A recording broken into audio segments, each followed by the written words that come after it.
Ayan, hello, what's up po ulit mga ka-backyard. So, dito papasyal tayo ngayon dito sa taniman ng gulay ng nanay ko. Ayan.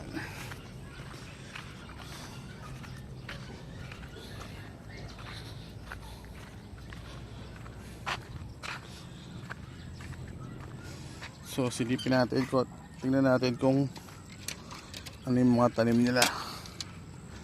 So, dito ay may kamuting kahoy, may papaya,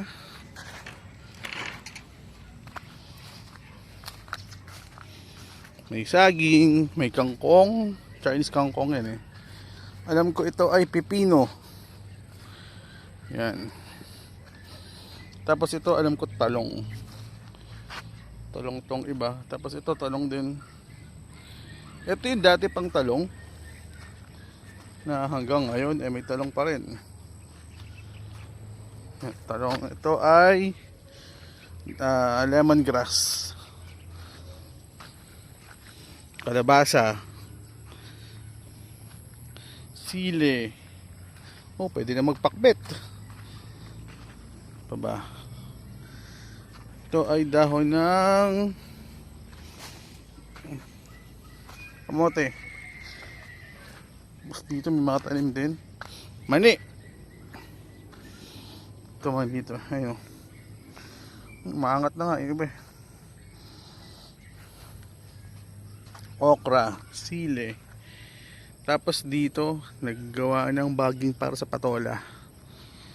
Ito patola yung ikakapit dito, sabi ng nanay ko. Ito ang palaya tong iba.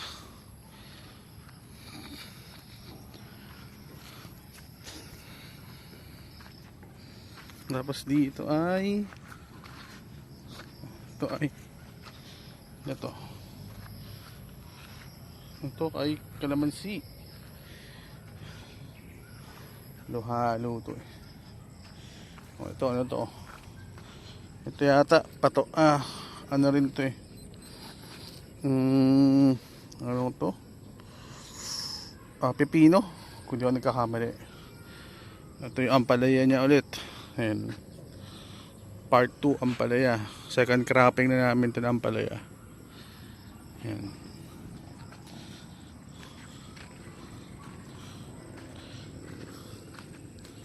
Kangkong, okra. Ito ay mga kamoting kahoy. So ayan, saging. So ito yung maliit na punlaan ng nanay ko. So most likely mo organic to. Tingnan mo. Gamit niya panghalo sa lupa. Ang tawag dito, yung kokopit ba? Yan. Tapos ito ay sitaw yata to. Isang baging na nandoon. So, ayan.